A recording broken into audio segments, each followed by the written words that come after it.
Bismillahirrahmanirrahim. Kita lanjutkan materi kita di level 1 bagian yang kedua.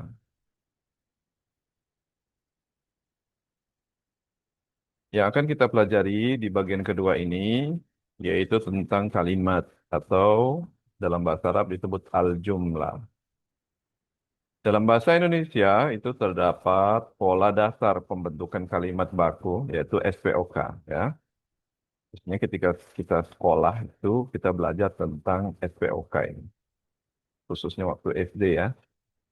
Nah, SPK ini adalah singkatan ya. S itu subjek.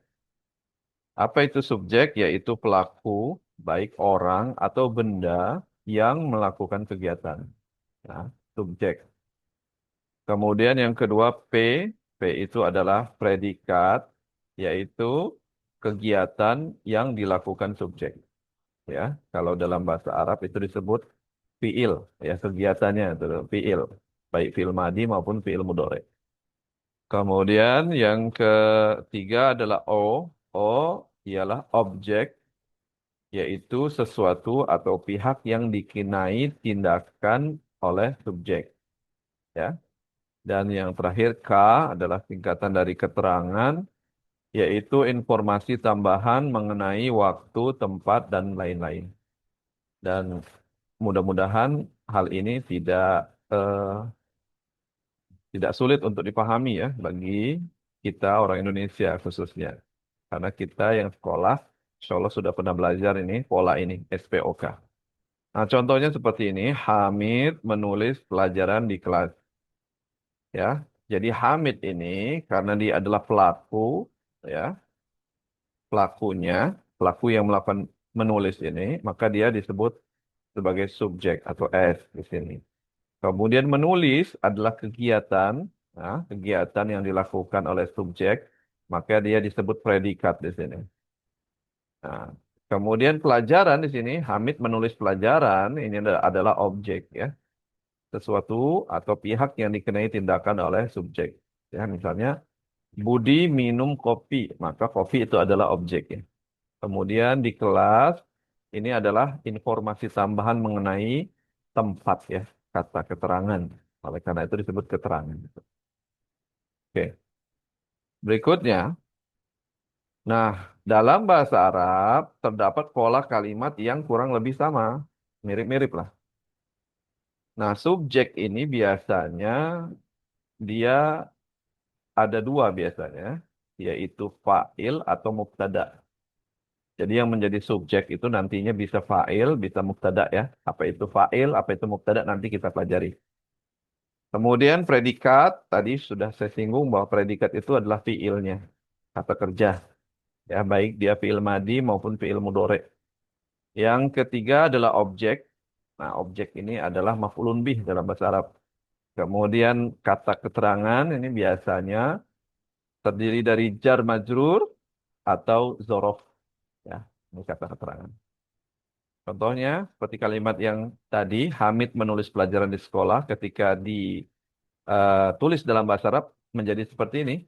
Kata Hamidun ad-darsa fil fasli. Nah, tetapi urutannya agak berbeda kalau itu SPOK, kalau ini agak berbeda ya.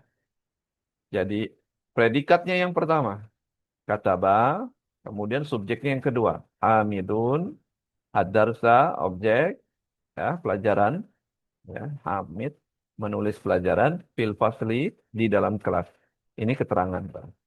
Ya, ini kurang lebih eh, perbandingan antara bahasa Arab dengan bahasa Indonesia. Mudah-mudahan bisa ada gambaran ya tentang perbandingan ini. Baik, kita akan bahas satu persatu tentang apa itu fa'il dan seterusnya. Nah, sekarang al-fa'il.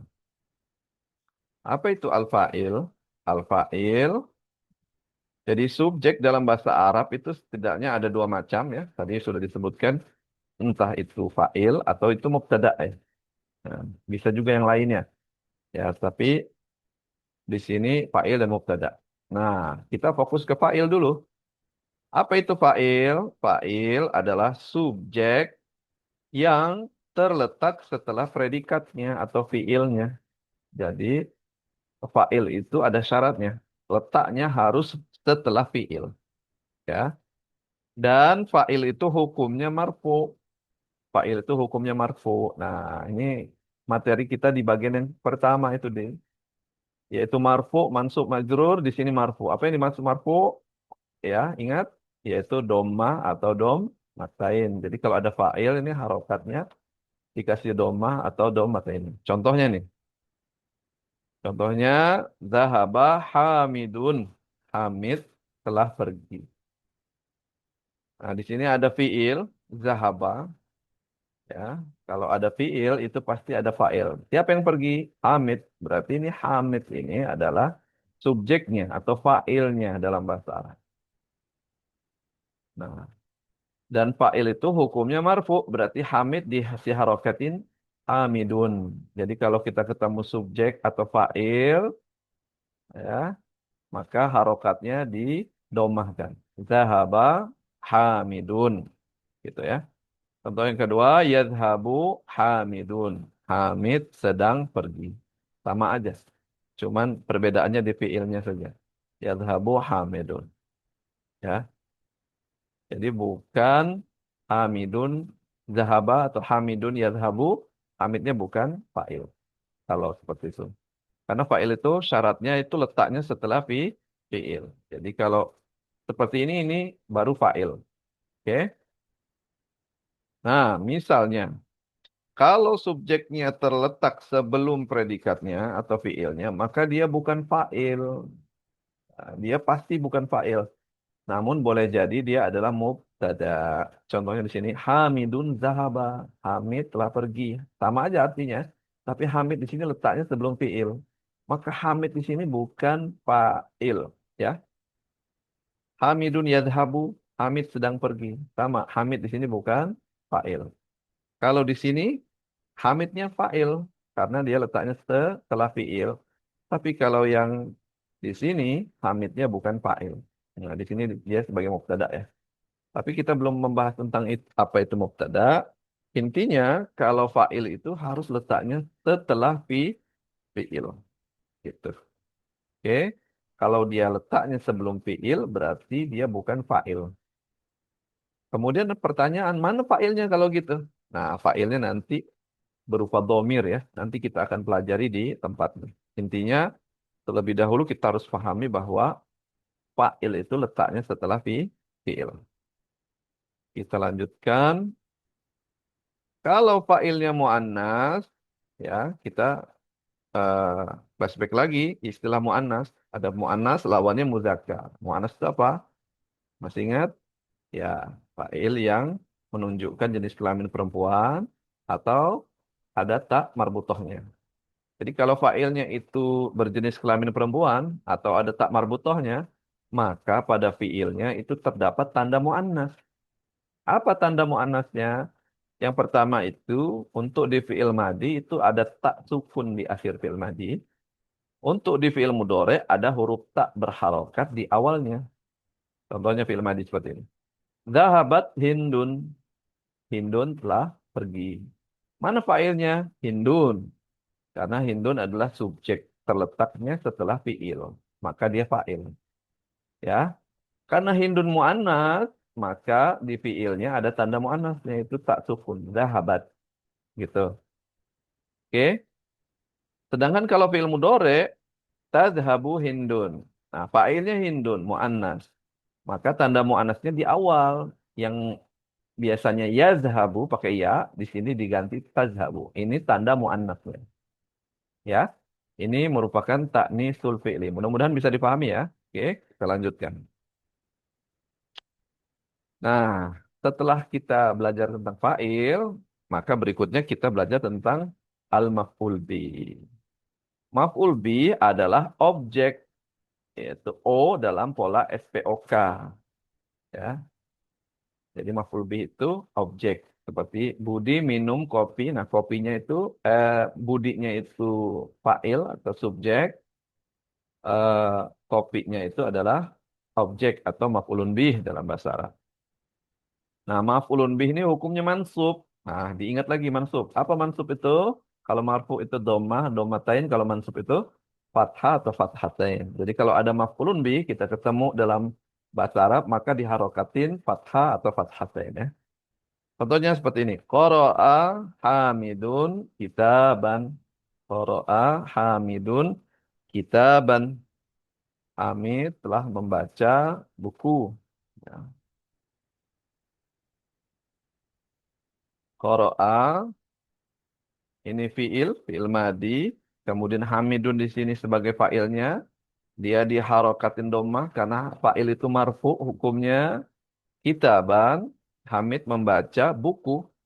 Nah, kitaban sebagai maf'ulun bih. Karena dia maf'ulun bihnya, maka dia dibaca mansub. Karena dia maf'ulun bih, dia hukumnya mansub. Maka dia dibaca fathatain. Karena nggak ada alif lamnya, jadi fathatain. Ya, kitaban. Kalau ada alif lamnya, al-kitabah. Nah, tapi kalau nggak ada alif lamnya, kitaban. Ya, fathatain. Ya, fathatain biasanya ada tanda alif di belakangnya. Seperti ini. Oke. Eh, ini adalah maf'ulun bih. Ya, mudah-mudahan bisa dipahami. Kalau belum paham, silakan ditanyakan. Berikutnya, mauqi'ul maf'ul bih, letak maf'ul bih. Nah, maf'ul bih itu tidak harus terletak setelah fa'il. Jadi tidak harus urutannya itu fi'il, fa'il, maf'ulun bih, tidak. Jadi posisi maf'ul bih ini sangat fleksibel. Contohnya, qara'a Hamidun kitaban, ini yang normalnya, tapi bisa juga qara'a kitaban Hamidun. Nanti dalam teks bahasa Arab kita kadang menjumpai kalimat seperti ini. Fi'il, maf'ulun bih, baru fa'il. Ha, tapi terjemahannya tetap sama. Hamid telah membaca buku. Ya. Nah, dan harokatnya pun harus sesuai dengan kedudukannya. Kitaban maf'ulun bih tetap mansub. Hamid sebagai fa'il tetap marfu gitu ya. Jadi tetap sesuai dengan kedudukan hukumnya masing-masing. Oke, mungkin ini saja. Nah, setelah ini ada latihan. Nah, setelah ini ada latihan. Nanti ada beberapa kalimat, ada 10 kalimat. Dan di situ ada kalimat fiil, fa'il, maf'ulun bih. Nah, kalian tugasnya menerjemahkan, kemudian mengharokati. Ya, kemudian menentukan ini mana fiilnya, mana fa'ilnya, mana maf'ulun bihnya. Oke, silahkan dikerjakan.